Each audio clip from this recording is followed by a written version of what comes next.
Hello everyone, I welcome to all of you in this video. So guys, इस वीडियो में आज हम करेंगे अपना mock test 2 JKSSB stock assistant के एग्ज़ाम के लिए, वेटनरी फार्मासिस्ट के एग्ज़ाम के लिए। मॉक टेस्ट 2 हमारा यहाँ पे आज ये चलेगा और रीजनिंग का है। और इसमें आपके एग्ज़ाम में भी 20 क्वेश्चन आएंगे और इस मॉक टेस्ट में भी 20 क्वेश्चन है। और जितना आपका सिलेबस है उसी के अकॉर्डिंग यहाँ पे आपसे क्वेश्चन पूछे जाएंगे। एक्स्ट्रा कोई भी क्वेश्चन आपको यहाँ पे नहीं देखने को मिलेगा। फ्री ऑफ कॉस्ट है, तो इसकी कॉस्ट आपको सिर्फ एक ही पे करनी है, चैनल को सब्सक्राइब करके। तो जल्दी से जल्दी इस चैनल को सब्सक्राइब कर लो अगर आपने अभी तक नहीं करा है। वीडियो को भी लाइक ज़रूर कर देना। स्टॉक असिस्टेंट वेटनरी फार्मासिस्ट का पूरा कोर्स आपको डिस्क्रिप्शन बॉक्स में मिल जाएगा। तो चलिए फिर करते हैं वीडियो स्टार्ट। अपने पास एक पेन और एक अपने पास नोटबुक ज़रूर रख लीजिएगा। जिस बच्चे को ज़्यादा टाइम चाहिए क्वेश्चन को सॉल्व करने के लिए, वो वीडियो को पास भी कर सकता है। तो चलते हैं अपने फर्स्ट क्वेश्चन की तरफ। फर्स्ट क्वेश्चन आपके सामने जो स्क्रीन पर दिया गया है वो है आपका फिगर ऑड वन आउट का। आपने इसमें से बताना है कि कौन सी फिगर जो है वो बिल्कुल यहाँ पे ऑड बनी हुई है। तो थोड़ा सा दिमाग, रीजनिंग जो है इसमें तो थोड़ा दिमाग का ही यूज़ किया जाता है। तो बताओ ज़रा इसका आंसर क्या होगा। जल्दी से सभी बच्चे बताओ क्या आंसर होगा इसका। जितने ही बच्चे वीडियो देख रहे हैं सारे बच्चे इस क्वेश्चन का आंसर ज़रूर बताएंगे कि ए ऑप्शन होगा कि बी होगा कि सी होगा या फिर इसका ऑप्शन डी होगा। देखिए, अगर मैं ऑप्शन ए को देखूं तो यहाँ पे मुझे फ़िलहाल तो इसमें मुझे इन फिगर्स में सारे में अगर मैं देखूं तो स्टार बने हुए हैं। स्टार बने हुए हैं तो मतलब कि इसमें कोई ना कोई ऐसी एक सिमिलर फिक्चर ज़रूर होगा। सिमिलर फीचर जो होगा वो तीन ही ऑप्शन में होगा और एक ऐसे ऑप्शन में नहीं होगा, वही हमारा ऑड होगा। तो सबसे पहले इस फिगर में अगर मैं यहाँ पे देखूँ, यहाँ पे ये पीछे बैक वाला जो स्टार है फ्रंट वाले स्टार के साथ यहाँ पे कनेक्ट हो रहा है इस लाइन के साथ। तो सेकंड ऑप्शन में ये इससे के साथ कनेक्ट किया जा रहा है। और ये सी ऑप्शन अगर मैं देखूँ तो मैं यहाँ पे देखूँ इस लाइन के साथ डी ऑप्शन से कनेक्ट हो रहा है।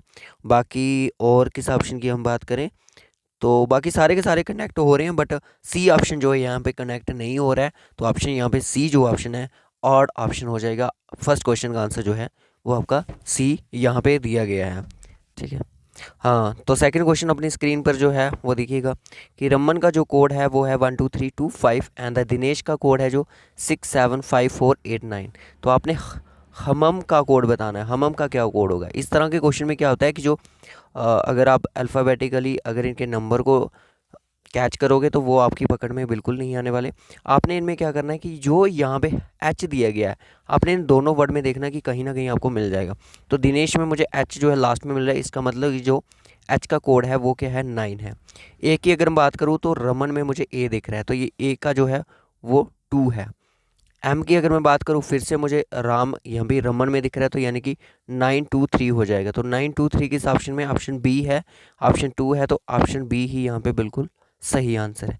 तो इसी तरह का लेवल आपको एग्जाम में देखने को मिलेगा। तो क्वेश्चन थर्ड जो है वो फिगरल है, इसको भी देख लो क्योंकि फिगरल बेसिस पे आपको काफ़ी ज़्यादा क्वेश्चन आने हैं। मैं आपको बता दूँ 5 से 6 क्वेश्चन जो हैं वो आपको फिगरल बेसिस पे आने की संभावना है। तो देख लो, ये एक अनकम्प्लीट फिगर है, इसको आपने कंप्लीट करना है। इसमें ऐसा कौन सा ऑप्शन है जो यहाँ पे लगा के आप इस पोर्शन पे इस फिगर को कंप्लीट कर सकते हो। बताओ जल्दी जल्दी से जल्दी से। तो यहाँ पे अगर मैं ए ऑप्शन ऑप्शन के थ्रू भी करना पड़ता है कई बार। ऑप्शन ए तो नहीं होगा क्योंकि ये ऑप्शन यहाँ से पूरा इस तरह से बताया जा रहा है, तो बिल्कुल ए ऑप्शन तो नहीं है। ऑप्शन सी भी यहाँ पे बिल्कुल नहीं है, ऑप्शन डी भी नहीं है, ऑप्शन ओनली कौन सा है, ऑप्शन बी यहाँ पे बिल्कुल सही ऑप्शन है। तो नेक्स्ट क्वेश्चन देखते हैं। नेक्स्ट क्वेश्चन जो है वो भी हमारा एक फिगर बेस पे ही क्वेश्चन है। इसको ये भी फिगरल कंप्लीटेशन का है। ये आप देख सकते हो पॉइंट इस तरह से बन रहा है, थर्ड में इस तरह से बन रहा है, फोर्थ में किस तरह से बनेगा। देखो ऑप्शन जो डी है ना, तो हमें ये इस ऐसा कोई साइन जो है वो हमें कोई क्वेश्चन में नहीं दिखना है, तो ऑप्शन यहाँ पे डी मेरा बिल्कुल गलत है। ऑप्शन सी भी यहाँ पे गलत हो जाएगा, सिर्फ ऑप्शन आपका ए यहाँ पे करेक्ट हो जाएगा क्योंकि ऐसी ही फिगर हमें ऊपर भी दी गई है, तो वही यहाँ पे फॉलो की जाएगी। नेक्स्ट क्वेश्चन देख लेते हैं। नेक्स्ट क्वेश्चन क्या है। तो नेक्स्ट क्वेश्चन जो है हमारा वो है ब्लड रिलेशन से। तो ब्लड रिलेशन में अगर ज़्यादा डिफ़िकल्ट क्वेश्चन करने की बात की जाएगी तो वो आपका पॉइंटिंग डिवाइस नहीं, पॉइंटिंग वाले ब्लड रिलेशन किए जाएंगे। तो यहाँ पे लिखा है कि pointing to a old man Satya said his son is my son uncle. Okay, तो जैसे जैसे यहाँ पे बोला गया सबसे पहले उस लैंग्वेज को कॉपी करना है आपने, उसको आपने एक फिगर बेस पे बनाना है। तो सबसे पहले बोला कि pointing to a old man, कोई ओल्ड मैन है उसको बोला गया है कि सत्य द्वारा। सत्य यहाँ पे ले ले तो हमें एस है, ठीक है। और हिज सन, उसका कोई सन भी है, यहाँ पे उसको लिख देता हूँ कि वो क्या है, सन है। यहाँ पे मैंने लिख दिया कि सत्य का सन कौन है, सन कोई सन है, ठीक है। इज माई सन का अंकल, कि जो उसका लड़का है, यानी कि his son is my son uncle, उसका जो लड़का है वो क्या है, मेरा, ठीक है। इस क्वेश्चन को जल्दी से देख लो कि ओल्ड मैन है कोई, मान लो कि यहाँ पे ओल्ड मैन है, ठीक है, ये कोई ओल्ड मैन है, इसका आगे कौन है, सन है। ये जो सन है ना, यानी कि जो सत्य है, ये मैं सत्य लिख दूं, इसका जो सन है, ये सन कौन है, इसका सत्य का सन है, ठीक है। तो इन दोनों का जो आपस में रिलेशन है वो अंकल वाला रिलेशन है, यानी कि सत्य का जो सन है वो इसका अंकल है, ठीक है, ये वाला इसका अंकल है। तो यानी कि सत्य और ये जो सन है, ओल्ड मैन का सन, आपस में क्या है, भाई है। दोनों का रिलेशन क्या है, ब्रदर का है। तो यहाँ पे पूछा कि how is the old man related to Satya, तो अगर ये दोनों भाई हैं तो इसका ऑब्वियसली क्या होगा, ऑप्शन सी फादर का रिलेशन बनेगा। नेक्स्ट क्वेश्चन देख लो। नेक्स्ट क्वेश्चन क्या है, singer boys dancer, Venn diagram related question है यहाँ पे। तो सिंगर बॉयज और डांसर, तो सबसे पहले यहाँ पे गायक लड़के, देखो जो, मान लो कि ये कौन है, लड़के हैं, ठीक है, ये लड़के, ठीक है। इनको तीनों के रिलेशन को आपने क्या करना है, क्रिएट करना है। इन तीन रिलेशन को आपने क्या करना है, क्रिएट करना है। सबसे पहले मैं यहाँ पे एक बना दूँ कि ये आ गया बॉय का रिलेशन, ठीक है, बॉय आ गया। और कुछ बॉयज़ जो हैं वो सिंगर भी हो सकते हैं, ये आप सभी को पता है। और कुछ बॉयज़ क्या हैं वो डांसर भी हो सकते हैं। इसका जो वेन डायग्राम बनना चाहिए, ऑप्शन सी ही बनना चाहिए। तो ऑप्शन सी ही यहाँ पे राइट ऑप्शन है, तो सी ऑप्शन यहाँ पे बिल्कुल सही है। नेक्स्ट क्वेश्चन देख लो, डायरेक्शन का क्वेश्चन है। इसको मैं इसको साइड पे कर लूँ थोड़ा। अभी यहाँ पे देखोगी, Kartik travel 3 kilometre towards east and took a right turn and travel 4 kilometre, how far is the from starting point. इस क्वेश्चन में बहुत सारे बच्चे गलती कर रहेंगे। तो सबसे पहले पॉइंट यहाँ पे देखो, यहाँ पे पॉइंट लगा दूँ कि यहाँ से वो ट्रैवल करता है किस साइड, ईस्ट वाली साइड। कितना किया उसने, 3 किलोमीटर का डिस्टेंस कवर किया। फिर उसने क्या किया, यहाँ से टुक राइट टर्न, किस तरफ गया, इस तरह की तरफ गया। लेफ्ट टर्न नहीं लिया, राइट टर्न लिया, यानी कि नीचे की तरफ वो कितना डिस्टेंस कवर करा, 4 किलोमीटर का उसने डिस्टेंस कवर करा है। यानी कि अब वो साउथ की तरफ जा रहा है, ठीक है। लेफ्ट क्योंकि ऊपर वाली साइड होगा, नीचे वाली साइड उसका राइट होगा। How far is the from the starting point, अगर वो दूरी देखी जाए स्टार्टिंग पॉइंट से, तो इस पॉइंट से वो इस तरह से है। इसमें आपको पीजीटी लगानी है, पैथागोरस थ्योरम लगाओगे तो आपकी जो साइड निकलेगी वो कितनी लगेगी, यानी कि हाई पार्टीन्यूज का स्केयर, परपेंडिकुलर का स्केयर प्लस बेस का स्केयर। ये फार्मूला आप जब लगाओगे तो इसके रिगार्डिंग आपका निकले। हाई पार्टीन्यूज ये होता है, बेस आप किसी को भी मान लो, इसको मान लो, या फिर आप इसको किसी को परपेंडिकुलर मान लिया मैंने। परपेंडिकुलर यानी कि मान लो कि मेरा 4 है, 4 4 जैसे 16 होता है, और 3 3 9 होता है। जब आप इनको प्लस करोगे तो कितना आएगा, 25। तो एच का क्या लगे, H square equal to 25, square का अंडर रूट लग जाएगा और एच की वैल्यू कितनी आ जाएगी, 5। तो option A will be the answer. ऐसे तो देखो, अगर उसने इस तरफ मूव किया, नीचे की तरफ आया, ये 3 का था, ये 4 का था। कुछ बच्चे क्या करेंगे, दूर कितना है तो इसी को मेजर कर देंगे, तो 7 अपना आंसर बना के मार्क कर लेंगे ऑप्शन डी। तो बिल्कुल गलत हो जाएगा, तो वो नहीं है। यहाँ पे पीजीडी का भी यूज़ किया जाएगा। तो नेक्स्ट क्वेश्चन देखो, man is called girl, girl is called women, women is called boy, ये भी अकॉर्डिंग टू कोडिंग है। Boy is called butler and butler is called rock.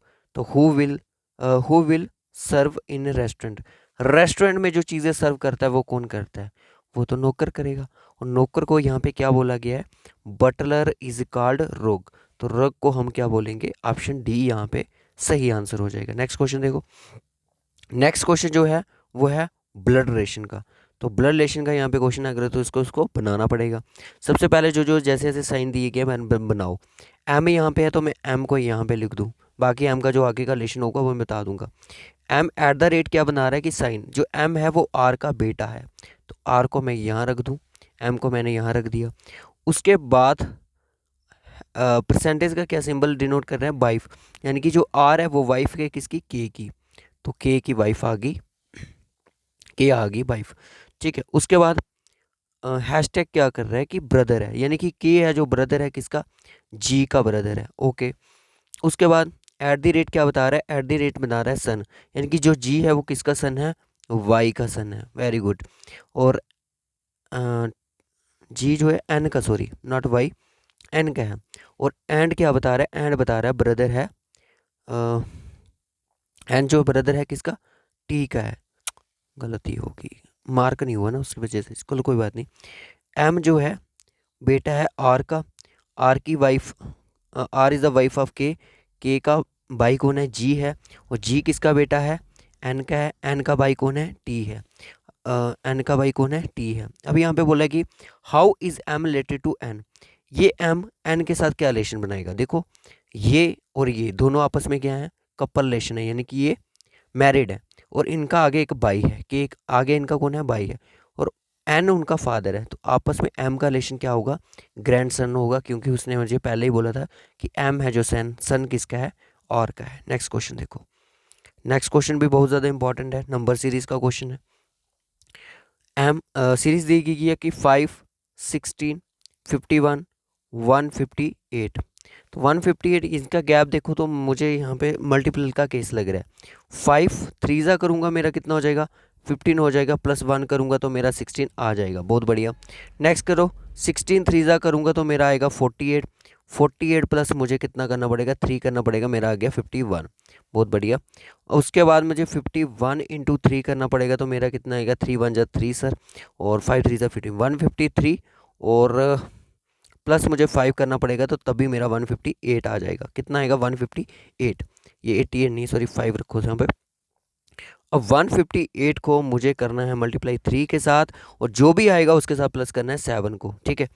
और यहाँ पे करिए मैंने 8 3 ज़ा 24, 2 कैरी चला जाएगा हमारा, 5 3 ज़ा 15, 7 यहाँ पे, और 1 यहाँ पे, 3 1 जा 3, 474 प्लस करोगे तो कितना हो जाएगा, 6 7, यानी कि 481 यहाँ पे आंसर होने वाला है। Option A will be the सही आंसर, बहुत बढ़िया।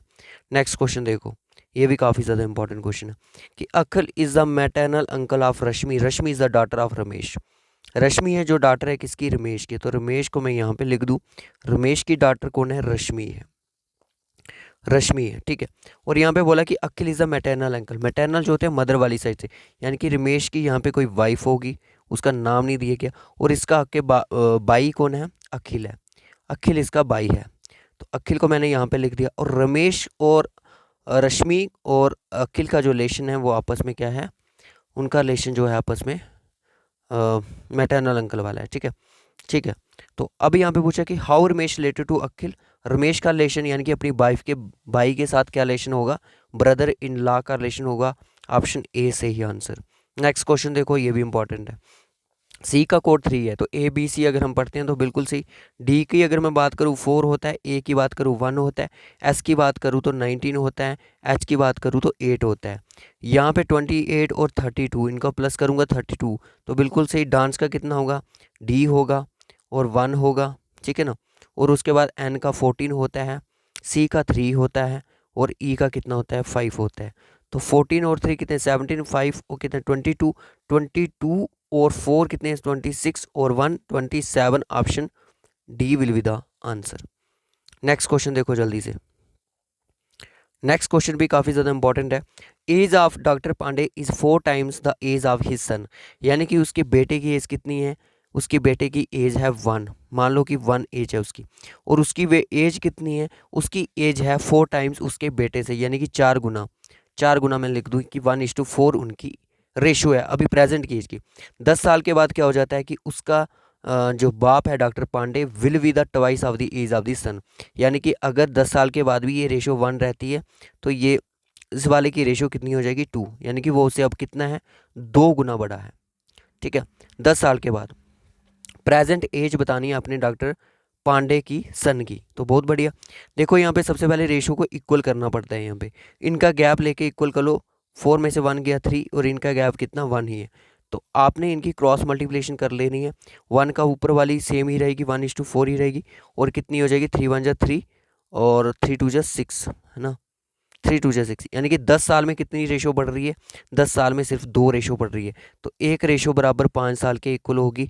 किसकी एज पूछी गई है, इसकी पूछी गई है, 1 इंटू मल्टीप्लाई 5 कर दो, 5 ईयर्स। इसकी पूछी गई होती तो 5 4 जा 20, तो इसकी एज कितनी होती, 20 होती। और पूरे 10 साल के बाद इसकी एज कितनी होनी थी, 15, तो इसकी एज हो जानी थी 30, तो दोनों क्या है, डबल है। इसका डबल 30 है जो 50 का डबल है, तो ऑप्शन यहाँ पे B will be the answer.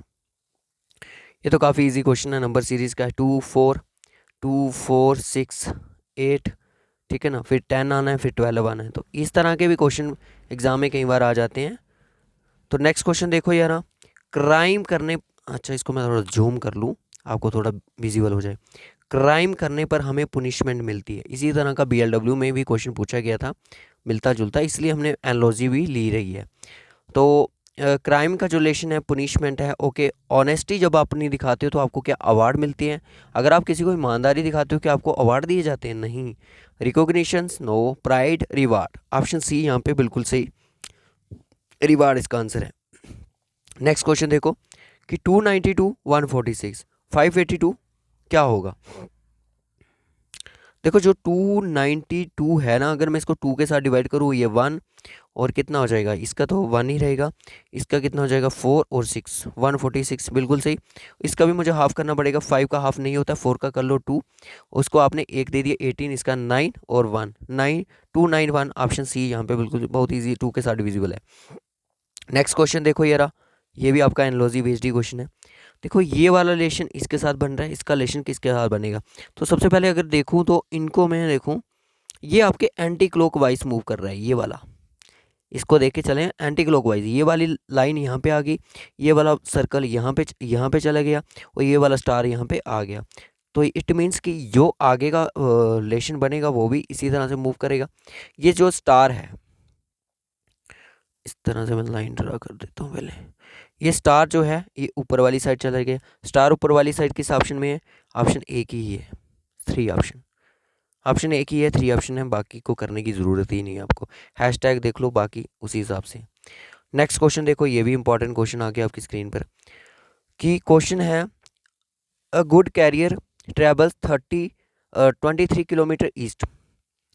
East वाली कितनी साइड गया? 23 किलोमीटर गया। फिर उसने क्या किया? नॉर्थ की तरफ टर्न किया, कितना 15 किलोमीटर उसने तय किया। अब वो अपनी वेस्ट वाली साइड जा रहा है, तो वेस्ट वाली साइड किस तरफ होगी? लेफ्ट वाली साइड कितना गया? 38 kilometre. Then turn to the left, left की तरफ यानी कि नीचे की तरफ वो आ गया। अब पूछ रहा है what where it is now from with the reference to the starting position. Starting position से वो कितनी दूर है और कौन सी साइड पे है तो वो वेस्ट वाली साइड है, तो वेस्ट वाला तो कितनी दूरी पर है ये भी बता दो। 38 में से आप 23 को माइनस कर लो, 5 15, तो यानी कि वेस्ट 15, ऑप्शन डी यहाँ पे बिल्कुल सही। तो ये जो डायरेक्शन के क्वेश्चन थे थोड़े मैंने ऐसे इसलिए रखे ताकि आपको थोड़ा कॉन्फिडेंस बिल्ड हो अपने आप में। 67 80, 80 टू 93 का गैप देखूँ, 63 से अगर 80 मुझे जाना हो तो मुझे 13 लेना पड़ेगा।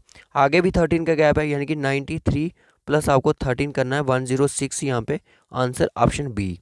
नेक्स्ट क्वेश्चन, वीडियो को पास कर सकते हो अगर आपको ज़्यादा टाइम चाहिए। तो यहाँ पे क्या है कि जो रेक्टेंगल है वो रिप्रेजेंट कर रहा है डाइटिशियन, रेक्टेंगल ये वाला, ठीक है। सर्कल रिप्रेजेंट कर रहा है फ्लोरल डिज़ाइनर, ओके। और गार्डनर्स, ट्राइंगल रिप्रेजेंट कर रहा है गार्डनर्स, और स्क्वायर रिप्रेजेंट कर रहा है एशियंस। तो यहाँ पे एक which set of letter represent the for floral designer who are not gardens, यानी कि ट्राइंगल का पार्ट में जितने भी पर्सन हैं, सॉरी सर्कल वाले जितने ही पर्सन हैं वो ट्राइंगल में नहीं होने चाहिए, तो वो आपके 3 ही हैं, डी और ई एफ। तो कौन है? डी ई एफ, तो ऑप्शन सी यहाँ पे बिल्कुल सही आंसर है। इसको समझ के करना, ये थोड़ा टाइम टेकिंग क्वेश्चन है, इसमें थोड़ा टाइम लगेगा आपको, इतनी आसानी से नहीं होगा। तो आपके इन 20 क्वेश्चन में से कितने क्वेश्चन सही हुए हैं ज़रूर कमेंट करके बताइए। मेरे ख्याल से सभी बच्चों के यहाँ पे 18 प्लस क्वेश्चन ठीक होने चाहिए, क्योंकि इसमें ऐसा वैसा कोई क्वेश्चन नहीं था जो आपको ना आता हो, सारे क्वेश्चन थे, टाइम टेकिंग थे। मैं मानता हूँ कि नंबर सीरीज वाले क्वेश्चन थे, डायरेक्शन वाले थे, ब्लड रिलेशन वाले भी जो थे टाइम टेकिंग थे, एनालॉजी के क्वेश्चन टाइम टेकिंग थे, बट कुछ चीज़ें ऐसी भी थी जो बिल्कुल आसान थी। जिस बच्चे ने अभी तक रीजनिंग अभी तक नहीं पढ़ी होगी, कहीं प्रैक्टिस नहीं की, वो भी यहाँ पे 15 क्वेश्चन तो मज़े से कर रहा होगा। अगर कोई भी क्वेश्चन में अगर आपको डाउट लगता है कमेंट बॉक्स में बताओ, उस पर हम ज़रूर इंक्वायरी करेंगे। तो अपना स्कोर ज़रूर बताइएगा, 20 में से आपने कितना स्कोर किया। सो बाय बाय, टेक केयर। अगर आपको इसी तरह से फ्री वीडियोस चाहिए प्रैक्टिस के लिए तो चैनल को सब्सक्राइब ज़रूर करें। Bye bye, take care.